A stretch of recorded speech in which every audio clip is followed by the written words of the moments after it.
You're listening to How to 20-something, the only podcast that helps both men and women navigate their 20s and learn how to adult across all aspects of their lives. We're going to be focusing on career, relationships, finances, fitness, nutrition, and all of the common challenges and obstacles a typical 20-something will face in this post-college life and what to do about it. I'm your host, Just Diamond, and I am the CEO and founder of Just Diamond Coaching, where I help young professionals get their shit together, gain their confidence, and own their life. No one prepares you for this adulting world, so allow me to help you feel like you are no longer a chicken running around with its head cut off, and that you actually know what the hell is going on and what your next step to take is. Welcome to How to 20-something.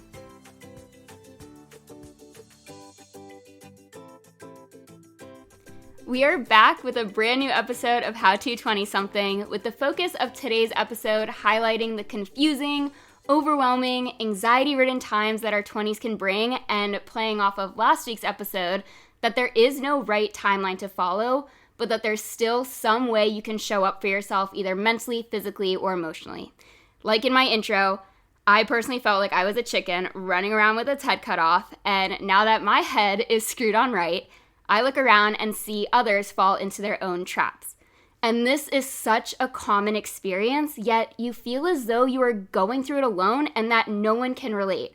But I'm here to tell you that we all have our own obstacles, and today's guest is here to share her own experience through her 20s and how she learned to believe in herself. Kaela and I actually graduated from the same health and life coaching certification, and when she posted her story from the last 10 years of her life, I immediately reached out asking if she wanted to come on here because of how inspiring it is. And I can't wait for her to inspire all of you who may feel like you are failing at adulting right now, and to know that as long as you keep showing up for yourself again in some way, it will get better, things will improve, and who knows, maybe it'll be the cornerstone to your own success story.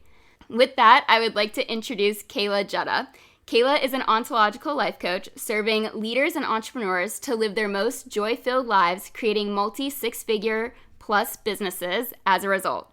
She runs her coaching business, Rise Leadership Circle, with the best partner a girl could ask for, her mom, Lisa. Kaela also is one of the co-founders of the Nest Co-working Club in her hometown, Green Bay. She has many obsessions: witchy reads, her dogs Murray and Millie, weekly horseback riding, spa days, snacks, and drinking tea and champagne. Kaela frequently travels internationally across the US or on extended road trips. According to Human Design, she's a reflector, Enneagram 8, and self-proclaimed maximalist. For Kaela, home is between Green Bay, Wisconsin and the Upper Peninsula of Michigan, where Kaela and her husband Tom recently purchased their dream lake house to live near the water, making her Pisces self happy. Kaela's top commitments are to indulge in rich experiences, love wildly, and take snack breaks. Hi Kaela, welcome to How to 20-something. Hey Jazz, thanks so much for having me on. Yeah, I'm glad you're here, and I can't wait to hear more of your story from where you were at 23 years old to the success and life you have now just 10 years later, and all the mental shifts and belief systems that you've had to create to get you to where you are today. And our success stories have a similar timeline, where I lost my job at 23 and you quit your first job at 23. So let's talk about it, as you were living off on your own, trying to adult, and you realized this was not the life for you. Can you share your experience of what that first year out in the real world that resulted in you returning home to living with your mom was like? Absolutely. So I want to back up and say that right when I graduated from college, I went to college in my hometown, and I loved that. I was so grateful that I did. But I knew that it was time for me to move, spread my wings, try something new. And so I decided that I was going to live in Chicago. And so I started looking for jobs. And as I was interviewing, my mom was like, I don't think you're going to like that, or I don't really think that's the job for you. And would I take her advice? Of course not. I just saw a dumpster fire and dove right into it. So I took a job that my mom said, I really don't think you're going to like this, but whatever you want. And I also signed a lease for an apartment that I had no business signing a lease for. It was far more expensive. The job I was taking could pay for it. But if that job did not pan out, then what was I going to do? And sure enough, 1 month into my new job, I was on my bathroom floor, sobbing to my mom that I hated my job. I hated my life. I made a terrible mistake. What was I going to do? And I remember it was a Monday morning and I told her, I literally cannot go in today. Like not even one more day. Now, in my defense, there was no such thing as a 2-week notice in the business that I had chosen to work for. The turnover rate was so high. I kid you not, I was there for a month and I surely saw at least 15 people quit in the 30 days that I was there without any 2-week notice. If someone gave their notice, that was it. It was their last day. And so I knew that this was it. I would never go again on this Monday morning. And so now, only after having 1 month of being able to easily pay my rent from a job I hated, I now found myself without a job and not having any idea of how I was going to pay my bills. So what happened? What went through your mind? First, I felt like a total failure. I just, immediately was thinking I should have listened to my mom. She was right. I'm 30 days. I couldn't even hack it for longer than 30 days. I'm so miserable. I have no idea how I'm going to pay my bills. My mom happened to have been visiting. She was visiting for the weekend at my house that Monday morning. And so she drove me around that day to help turn in resumes for anything that I could get a job to have somewhat of money. I grew up working my mom owned a salon and spa. And so I had experience being a manager. And so I knew that I could do that. So we just went to all of the high-end salons in my area. Luckily, there's many in Chicago, so that I could see if I could get a job as a receptionist to have some kind of money. And it was not enough to pay my bills. My parents then had to step in and help me cover basic expenses. I eventually had a friend who was in college and taking a break and just needed to kind of have a life reset. And so he moved in with me. We converted my dining room into a bedroom and helped me pay for rent. So it was a win for both of us. And I just mustered my way through the next year, really piecemealing money any way I could together and trying to enjoy being in my early 20s, living in Chicago, but also feeling like a big failure and miserable that my life was not going according to plan. Yeah, I want to backtrack to, it was a month. You worked at this job for 1 month. I personally knew within a week that I was just like, this isn't really the life I thought I'd be living, but I don't know what else is going on or what else to do. I didn't know what direction to take, so it was under my assumption that you just keep going and that I felt as though something was wrong with me. It was, why is no one else feeling this way, feeling this kind of defeat of we worked our whole life to get to this moment, and it was the biggest letdown I ever experienced. Did you feel like there was something wrong with the way your mind was processing, or was it the job just that terrible that you had to get out? The job was truly terrible. I can remember my boss saying, it was probably like the week before, he said to our whole team, leave your feelings at the door, and if you think that people care about what's going on in your life, we don't. And that to me was a huge red flag of, these people definitely do not care about me, anything that's going on, or anybody here. And this is not a place that I'm okay being at all. Okay, so it was, the job sucked, but you, instead of going for another 9 to 5, you chose to go the hair salon receptionist, like grind, find as much money as you can route. Why is that? Why didn't you choose another 9 to 5 type job? Eventually I did. So then I was working, I could get a part-time job. It was like 35 hours a week. So it was basically a 9 to 5. And then I also was keeping the salon job on the side. I think that I was not looking at what's possible for me. What could I actually have? I was in desperation mode. I was just like, what can I get? I'll take anything. So I worked the salon because I had the experience. It was easy for me to do. And then the part-time job was a friend of a friend, a connection. And so I took it and I was grateful to have something steady and some income. But yeah, really the mindset was not, oh, I have a college degree. I'm highly employable. What could I do? What's my passion? It was really in a place of scarcity and lack of, how can I pay my bills? And who cares if I like it as long as I'm not miserable like I had been before. Okay. And then your parents stepped in to help you financially. my mom had to cover my rent and groceries within my first year of adulting when I lost my job during the pandemic. And I also couldn't qualify for unemployment, which I mentioned in another episode. But I felt a lot of shame and guilt having to accept that money.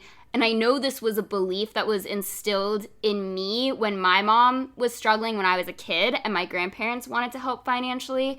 But what was your experience like with your parents extending a helping hand? That's a great question. I think that I definitely felt some beat up and shame. Like, why can't I figure this out? Why can't I get it together? And my parents are so awesome and loving that they never made me feel shame. I think they were really gracious in they didn't necessarily make it easy for me. They didn't like they weren't giving me a free ride, but they also were going to make sure that I had groceries and that I had a roof over my head. They, helped me pay some medical bills. And so they were supporting me enough that I did not have to feel, like I was gonna have to make a dicey decision on how to pay my bills, but also that they weren't helping me so much that I wasn't still trying to hustle or figure it out on my own. Yeah, I think we were the world was in two very different situations. Of my mom stressed. I remember her telling me, she's like, don't you dare touch your savings. Leave them there. I will help you, because I was a lost cause. There was nothing that I couldn't go find another job. There was no one hiring. It's a very different worldly situation, but it's still that same feeling of shame for having to accept it. Did you find yourself comparing yourself to other friends that were the same age as you, that you started out on the same timeline and now here you are not in that 9-to-5 corporate lifestyle and needing help to have a roof over your head, to have food on the table and things like that? I think it was a both and. I had some friends that were rocking and doing amazing, and they were super supportive of me and helping to hold that. It's not going to be like this forever, Kaela. And they were so awesome that they weren't making me feel bad. And so I think a little bit I was comparing myself to, man, what's wrong with me? And then also I had other friends that were also in a similar boat, like trying to figure it out. And so that was supportive that I'm not the only one. There's a number of us trying to figure it out and find our way. And so I think this might be part of the territory.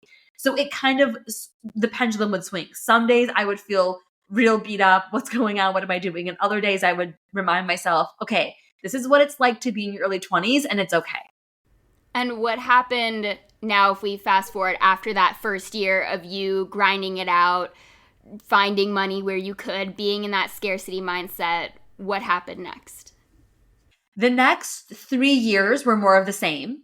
So after a year living in Chicago, I moved back home and moved in with my mom and started working for her. And then eventually, after I worked for her for 2 years, I took another job back in corporate America, which was giving me a little more sustainable income. And I was able to move into an apartment with a roommate. But it was a lot of the same, that I was pretty much living paycheck to paycheck. I, would have like a pinch of surplus money that I could like go to the movies with a friend or go to eat or have my nails done. But that was it. Like there was no money for savings. There was no money for retirement. There was no long-term plan. I was just paying my bills and then taking the little bit of excess to treat myself in whatever way I could. And this is where I was starting to feel like, am I getting behind? Because now I'm getting into my mid-20s and I do have other friends that have a retirement plan and that are putting money aside every month and that are starting to buy new cars and starting to buy houses. And I'm really still living paycheck to paycheck. And so that's where I was starting to feel more of that comparison and the guilt of where I was and the choices I had made. Which is funny because here you are running the same timeline that I know I grew up believing is you're supposed to follow, and you still feel as though you're behind. How did you shift your mindset to get yourself to feel as though you're right on time, or that maybe this isn't the path for you, or anything else that came up during this time, these next 3 years? I don't think that my mindset shifted about my timeline until I started my coach training program. And so once I started learning to become a coach, that was the first time that the possibility was really opening up for me. Until that time, I pretty much felt like I'm behind or I need to hurry up and figure it out. How did you get to the point of starting the coaching? What brought you to this moment, and then for you to, I guess, follow through on starting this new journey? So it was, I want to say August of whatever year. I think August of 2014 and maybe 2015. Confirmed. August of 2015. And I was on a vacation that I had saved so much money for to go on vacation with my now husband, he was my boyfriend at the time, to Nashville. And I remember sitting by the pool and I had thought like, wow, I had to work so hard to save this money for this one vacation for this year. And I was sitting by the pool and I thought, okay, I need to go back to school. I need to get more education so I can get a better paying job, so I can do something different. I had been working for a nonprofit that was in the health arena. So I was contemplating between getting a master's in public health, which is laughable if you know me. Like that was like a weird thing. Like, why would I have chosen that? But that's where I was. Or getting trained to become a coach. And so I just decided in August, I was going to do one of those. That next year, I was going to do one of those. And then I think it was November of that year that I made the decision, definitely coaching. I for sure was going to become a health coach. I let go of the master's idea and thought, okay, I'm going to find a program that is rigorous and robust and really will give me a deeper education. That's what I was hungry for. My belief system was I have to have really deep education in order to make more money. So that's what I was looking for. And then so that was November. Then in January, so just a couple months later, I'll never forget this. I was laying in bed. It was a Saturday night. My boyfriend lives in a different state than me. So I just like Saturday night, I'm alone, nothing to do. I'm laying in bed, eating chocolate, scrolling Facebook as we do, just down that, like the death scroll. And I came across a post of a friend that lived near me who I knew was a coach, and my cousin who lived across the country who was a coach, and they were together smiling in a photo. And I was like, what? How do these two women that I love know each other? And so I kind of like did a little bit of investigative work, like smeared with chocolate in my bed in the dark with my phone. And I discovered that they had both been in the same coach training program, and they were having a celebratory weekend for the training program. And I instantly knew that's it. I had watched both of them on social media, building successful careers and changing their lives. And I had been watching each of them independently. And now that they knew each other and they were together, I knew without a doubt, okay, this was the path, this was the school that I was going to go to. So I sent an email. I looked up, I found out the school, I sent an email. And that next Monday, I got a call and they said, hey, we got your email. We'd love to talk to you about our coach training program. And I said, great. Now, in my mind, I'm thinking about this is going to be just like college. And so it's going to start in September. I'm going to apply to get a student loan. I'll have the student loan pay for it because I certainly don't have the money. So I'll get the information now. I'll get prep. Maybe I can even save a little bit of money. And then I'll start in September. So I'm on the phone. It's the third week of January. And everything she's telling me is exactly what I want. I'm so excited. I can't wait. This sounds so great. And I'm like, yeah, I want to do it. And she says, great. So the tuition is $16,500 and we start in 3 weeks. And I was like, no, just no. And so I said to her, well, thank you so much. I'm probably going to have to wait until next year. There's just no way that in the next 3 weeks I can come up with that kind of money. So I appreciate the information. I'll have to circle back next year. And she said to me, is it okay? She knew that my cousin, who my cousin was, I had established at the beginning of the call. She said, is it okay if I let your cousin know that we talked? And I said, yeah, of course. I'll let her know too. So a couple hours later, my cousin calls me and she's like, okay, let's talk. And by the end of my phone call with my cousin, I was taking out the one credit card that I have with a $500 limit for emergencies. Like, I have a flat tire on the side of the road, and I was putting that full $500 down for the deposit with no way of knowing how I would possibly create the $16,000 to get started in the next 3 weeks. But I did.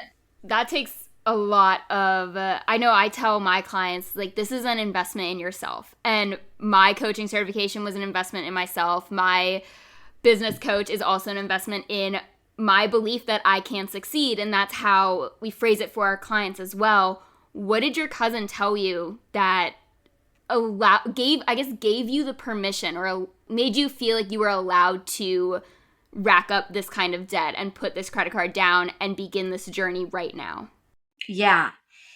She asked me really good questions. She's a phenomenal coach, obviously. So she asked me really good questions. And I remember one of the questions she said is, she's like, okay, Kaela, whenever you become a coach, like now, later, whenever you become a coach, what kind of clients are you going to want to work with? And I lit up and I was like, oh, well, I want to work with women that are go-getters and achievers and have this vision of their life and they're just willing to go after and make it happen for themselves. And she sat there quietly and she said, great. Do you think it might be helpful for you to be that kind of woman? And we probably sat in silence for what felt like minutes, until I realized, of course I got to go first. I got to be the kind of woman that was a go-getter and an achiever and saw the dream that she had for herself and was willing to create it. And so it was in that moment that I realized, even though I don't know how, do I hold the belief enough that it could happen and that it could happen for me? And it did. Which we'll get to. And it did. Yes. Yeah, I know when I was thinking about going with my certification, all of a sudden it felt like, oh, my mom's best friend or like someone my mom once knew went through this certification. Oh, my best friend's dad just finished this certification. And it was like all these people were popping up that they just went through the same school. And I didn't realize how big of a certification this was becoming, and it allowed me to believe more into it and that it was possible because these people who were decades years older than me were doing it. And I was like, they can do it, I can do it. And I knew from the start I wanted to work with young professionals. At first, I honestly just wanted to help them become healthier, and then realized that we just need help with a lot of different types of healths.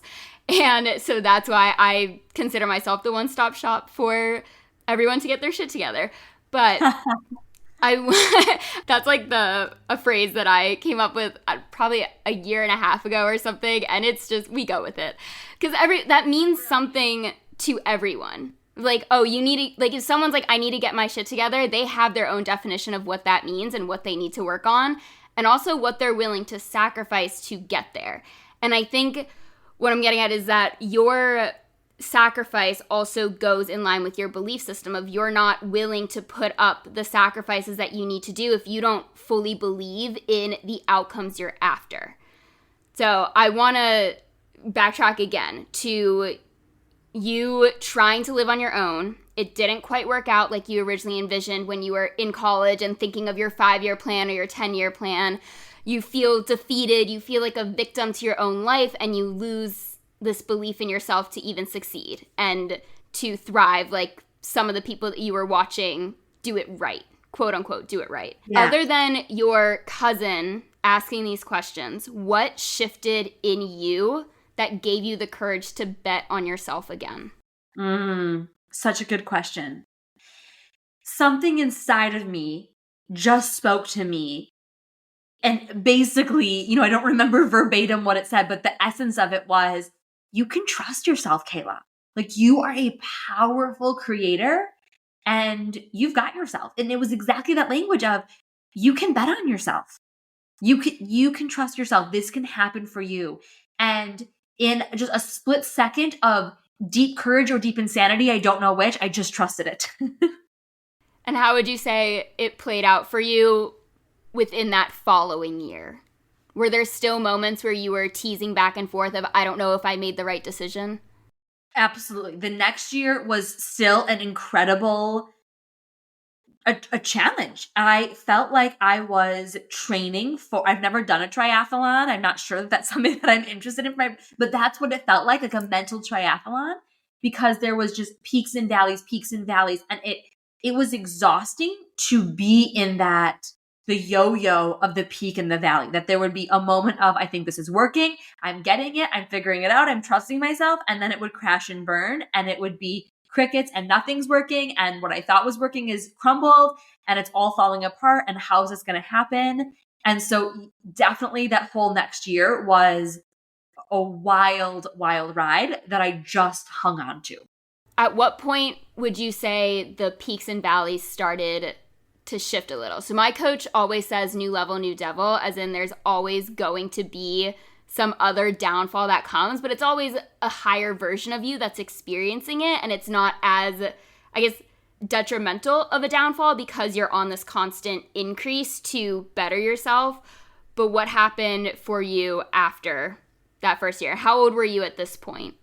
Okay, so I started my coach training in February of, I'm trying to get these dates right, 2015, and I turned 26 in March. So I was basically, let's call it 26 when I started, okay? And in April, so I started in February. In April, I say, I'm going to leave my job. This year, I'm going to leave my job. But the people around me were like, I mean, if like, we're going to support you, but are you sure? And I was like, yep, I'm going to leave my job. So in August, I told my boss, okay, and so I'm halfway through it's a year program. I'm halfway through, don't have a degree yet or certification, but I tell my boss, I'm going to leave in 2 months. End of October is my last day. Here I go. So October comes, it's my last day. Okay, now I have November, December, and January. So November and December of 2016, January of 2017, where things are rough. So I just leave my job. It's my first 90 days as an entrepreneur, and things are brutal. I had 3, maybe 4 clients between April and October, and all of my clients' contracts were up in November and nobody had renewed. I eventually went on to work with some of them again, but nobody renewed immediately for November. So November 1st is my full day as an entrepreneur, and I have 0 clients, and I don't actually know how I'm getting any clients. And so November, December, and January were bottom of the barrel for me. Every day went a little something like this. I would wake up and try to build up this belief in myself. Like I had been doing the mindset work. I knew that, okay, I have to really have the belief. I have to take care of myself. And then the fear would start to set in. It was like kind of around breakfast time. Like, what are you thinking? Are you really going to be able to do this? The fear's going to set in. And I would rally myself again and start my workday and take powerful action and try to figure it out and do the best I could do. And then midway through the afternoon, I would feel like this isn't working. This is a disaster. What are you doing? And I would rally myself again to try to have one more push of getting your result yet this afternoon.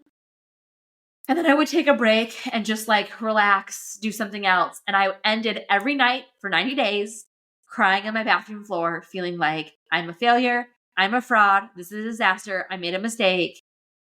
And then just trying to like get myself to bed to say tomorrow's a new day. I'm going to fresh start. Tomorrow's a new day. And I just did that cycle again and again and again for 90 days. I couldn't pay my bills during those 90 days. My then boyfriend was supporting me. He was helping pay my rent. He was buying my groceries. He was putting gas in my car. I was making a little bits of money here or there. You know, like I would sell like $100 thing here or a couple $100 thing here. So I would get a little money in, but not enough that I could comfortably pay everything. And then February was an interesting month. So now I'm almost 27. I'm about to be 27. And I had enough bill to my clients to pay exactly my expenses. So I had no cushion, no money for a nail appointment, but I could exactly pay my bills. And what was interesting is even though my clients had paid on time, the checks were delayed. I was using the first school I went through, coach training program. They would allow your clients to pay them and they would send you the money so they could handle the contract, etc. And there was a delay in their check system. So even though I had technically made enough money to pay my bills, the check was 2 weeks late. And so I was still trying to figure out so that was a moment where I was like, okay, it's happening. And then March, I made the same amount that I had made in my previous salary. And so I knew at least my bills can get paid and I can get one nail appointment. And so that is when things shifted for me, was March. So I was like month 4 of being an entrepreneur or 4 or 5. And from then my trajectory started going up pretty fast. Would you say that your beliefs then somewhat came from the like finances reflecting it, of like, okay, like reassuring you of no, you can make a living off of this? That definitely helped. It definitely helped. I was doing deep mindset work every day of those 90 days. I'm so grateful. In the first week of becoming a coach, my mom sent me a video of another coach that we later went on to hire. And I heard her say, if you take the same action every day for 90 days, on day 91, you'll see results. And I hung onto that like my lifeline. And so in the middle of my yo-yos of believing myself and thinking I was failing, I just hung on to for 90 days, Kaela, hang on. And that then February 1st was day 91. And that's when I knew that I had billed enough to my clients to pay my bills that month. So that started to help curate that belief of, okay, I'm getting evidence. And then March really solidified that I can do this. There is the ability for me to create that. And so then I doubled down on the belief work after I had that evidence. I think it's interesting that your peaks and valleys were coming within a full 24 hours. Because I know I haven't heard that, so I think that's interesting. Mine, for me personally, it'll come in waves. It'll be maybe 1 week or 1 day where I'm just feeling like this isn't where I need to work on my beliefs and work on raising up my vibrations. But I am curious, what were some of the practices that you were doing to make yourself mentally strong, and that you were, the ways that you were showing up for yourself in those 90 days? I was listening to a lot of people that were experiencing what I wanted, be it their audiobooks or their workshops or their podcasts. I was just consuming and listening and trying to put as much positive reinforcements in myself as I can. I was reading a lot of books and I was staying focused on what I wanted to create. I was thinking about, okay, why did I become a coach? What's the impact that I want to make? What's what I want to create? And I was just letting myself create those offers as much as I could. So I was consuming and creating, and kind of just that back and forth consuming and creating. Okay, and this is what you do in your business with leaders and entrepreneurs, with creating their beliefs within themselves. But for the 20-somethings listening that maybe have doubts in their own abilities, would you say that this self-doubt translates to a lack of confidence in themselves? And then also, what insight can you give them so they can begin to build up their own beliefs? Great question. So I always work with my clients on a belief scale, which is helpful to think about. Belief is not yes or no. There's actually levels to it. And so we just get to look at, how much am I believing in myself right now? And self-confidence definitely comes into play here. But rather than like, do I believe in myself, yes or no? It's, where on this scale am I? How much am I believing in myself? And what happens if I just believe in myself 1% more? Or 10% more? So that's a question that I would offer to any of the 20-somethings who are feeling like, my self-confidence is really low. I don't know if I can do this. I would have you look at, how much are you currently believing yourself? Because maybe it's more than you thought. I mean, even on the days when I was crying on the bathroom floor, I still probably was believing in myself 60%. That still is a good belief. Like the 40% of not was having me cry on my bathroom floor, but there was still a good amount of belief in myself. So that's the first question, is how much are you believing in yourself? And then what would it take to have 1% more belief? Or what would be possible if I had 1% more belief? And see if we can just increase it a little bit more every day until we're taking quantum leaps. And once we really build up that belief in ourselves, then if it slides down the scale, we can take a quantum leap of, oh, I know the capacity that I can have it to, and I can jump right back to it. Can you give an example? As I know this is definitely specific to the human being, that's why you hire a coach one-on-one, but this is a podcast, so it is generalized. How can you give an example as to how you would help someone improve their belief system by 1%, or by one step, or by 10%, anything along those lines? Great question. Let me think about something that could be applicable for somebody listening right now. I'm immediately thinking about exercises I would do in a coaching client, but I want to give somebody a tool that they could utilize for themselves right now. Okay, here's one. I would have you journal as your future self. So put yourself out in the future, however far it is. Maybe it's a year, maybe it's a month, maybe it's a week, or maybe it's just at the end of today, when you have that 1% more, whatever that belief is in yourself. and have that version of you tell the current version something that you don't know, or that you have inside of you that you're going to recall. And let your future self give your now self some wisdom that's just been buried a little bit. You'll be amazed if you don't overthink this and just let your future self talk to you at the wisdom that's really inside. I love that. It reminds me of a meditation that I did when I was in a little mini 6-week course, and through it, she takes us on this river and is like, while you're floating on this river, you're going to pass your future house, and future you is standing outside of it. Is like, what is future you doing? How is she living? What is she experiencing? What is she doing in her day-to-day? Like, how is she showing up for herself? And then you can think, okay, I'm here now and I just dreamt of this wonderful future. How can I get myself a little bit closer to the place that I want to be? So that was wonderful. That's beautiful. I love that. I feel like I should go listen to that meditation again. I haven't listened to it in a long time. It came across my plate February of last year, I believe. So February 2022. Sounds about right. But it was inspiring to know that if you can dream it, if you can believe it, it is possible for you. And that's something I remind my clients of too. Your brain doesn't just come up with these really irrational visions. It's like, no, if you thought of it, it is possible to get there. You just have to put in the work. And as you teach, build up the belief in yourself that you can do it and that it is possible. It's so true. So true. All right, so let's take you from age 27 to now. What has changed for you? What are some learning experiences you've come across along the way? How do you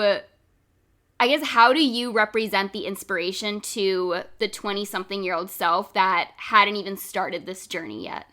The last 5 years of my life have been unimaginable and amazing, but obviously I imagined it. So here I am.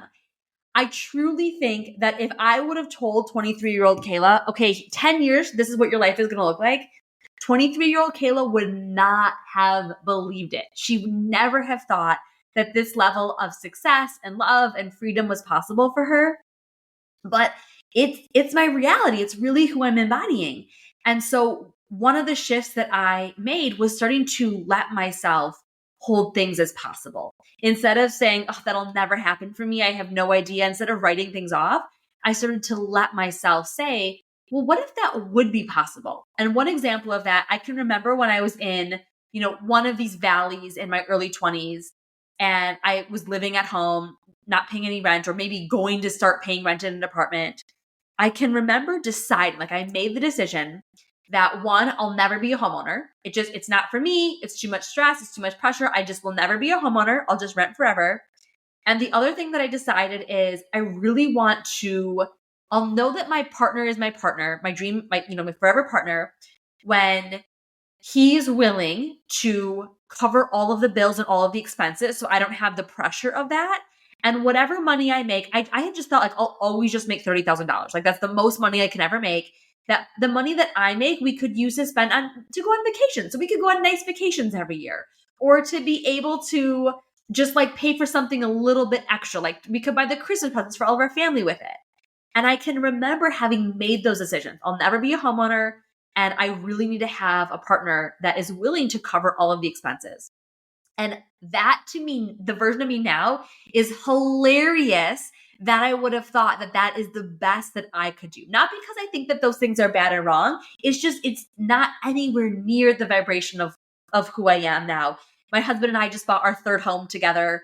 And, it's amazing to me, the income that I bring in for our family and all of the ways that I get to spend so much money with so much joy. And the amount of money that I can sometimes spend in a day or a week or a month is more than I used to make in a year. And so it just is unfathomable for my brain. How did that happen? But the shift was I decided to let myself hold it as possible. Instead of writing it off like I previously had did and just say that'll never happen for me, I just started saying, well, actually that could happen. That could be possible for me. And then from there, I started to build on, okay, well, how could it be possible? What would it take? I love that. I love those questions of flipping the script in your mind of instead of saying, no, that's not a life I could ever live. That's just not for me. I honestly stopped saying never. I will never do that. That has been removed from my vocabulary because who knows? You never know what's going to happen, what's going to shift. And you can start asking yourself of, but what if that did happen? What if it did become possible? What if you could allow yourself to create these beliefs and to dream a little bit and to add some positivity and some inspiration to your own life and in your own mind in a world that's very dark and bleak and negative is it's not helpful if you're going to do that into your own self and your own future self that doesn't even exist yet. And it's like you're already kind of pushing yourself down instead of lifting yourself up, and it's up to you to make that decision of which one do you want to be, which story do you want to follow. Absolutely. All right, and then if you could go back to 23 to 25-year-old Kaela and give her any message, what would you tell her in that moment? I would tell her, girl, you are so enough. You are so enough. And don't try to hide any bit of you or think that any bit of you is too much or not good enough. Because the truth is that you are so enough and you are like your level of muchness is just the right level of muchness. So keep being you because you're going to create some amazing, beautiful things. I love that. And it really does. Your belief system comes down to your own self-worth. Absolutely. All right. And you've kind of mentioned this throughout, but I want to give you one final wrap into it of how would you say your story aligns with the work that you do now with your clients? It so perfectly aligns because even if my clients haven't had the same path, what is similar is they have a big desire for the yes life that they want to live. And I certainly have had that and continue to have that. And so we walk hand in hand towards the work that I do as I take my clients on the journey of them being a yes for themselves, deeply believing in themselves, and realizing that they can really have the experience of life that they most want. Love it. Is there any final words you have to a 20-something listening? I know we've kind of started to transfer all of your amazingness and all of the things that happen in your brain to them, but just some final words of encouragement, I guess I could say, for them. To the 20-something listening, I would say let yourself dream as big of a dream as you want and be careful who you share it with. There are some people who are totally going to champion you and tell you, of course, that's possible. And that there are other people who will not hold that possible for themselves. And so they won't hold it possible for you either. And that doesn't mean that you can't share it with them, but share it with them knowing that they're going to make a comment based on what they see as possible for themselves. And all that you have to worry about is what's possible for you. It's 100% correct. It's your limiting beliefs versus their limiting beliefs and how you get to be in charge of changing how your mind works around it so that they're no longer limiting you but inspiring you and encouraging you. Well, this was incredible. Thank you, Kaela. I know I feel inspired by you. I feel like I need to go to work right now and work on my beliefs, although I do like to say I have pretty high beliefs for myself. And I hope my audience feels the same way. Because it's so important to build your belief in yourself and your abilities because you are fully capable of living the life of your dreams. So I want to thank you for coming on here and sharing your story and highlighting a pretty difficult timeline to grow through in your 20s, and that leads to where you are now, and it built this incredible human being in the process. Thank you so much, Jess. I'm so grateful that I could be here. All right, and you have a freebie that you want to offer to those listening, which will be linked in the show notes, but how can people directly contact you, and what is this freebie going to consist of so that they're enticed to go check out the show notes? I'll let you talk. Amazing. So you can reach out to me either on Facebook or Instagram, either at Kaela Gedda. Jess will have to link that for the spelling in the show notes, or at my business at Rise Leadership Circle. And I am going to give all of you our intensive called Roadmap to Your Wealthiest Life intensive. So Jess will be able to link that, and then you can redeem that so that you can join us for a roadmap to your wealthiest life. Ooh, I'm excited. I'm going to do it too. And as you guys do it, as you're listening, and you hopefully go click that link right now before you forget, I want to hear what came up for you as you go through this freebie, and also reach out to Kaela. Let her know what, I'm sure she'll contact you so she can follow up with you, but spread the awesomeness. Spread how amazing your path to your wealthiest self is going to be. And don't worry, guys, like this, everything is going to be linked in the show notes. But this does conclude another amazing episode of How to 20-something. And remember, if you want to be a guest on here too, please fill out the Google form. And if you liked what you heard, give me a good rating and a review. Share it with a friend. Post it on social media on what inspired you the most. And then, of course, tag me or tag Kaela. You can tag me at coach.justdiamond. You can tag Kaela at Kaela Gedda when you do. And you know the drill, as I will be in your headphones with a new episode every Monday. And until then, have a wonderful week and work on starting to build up your own beliefs in yourself.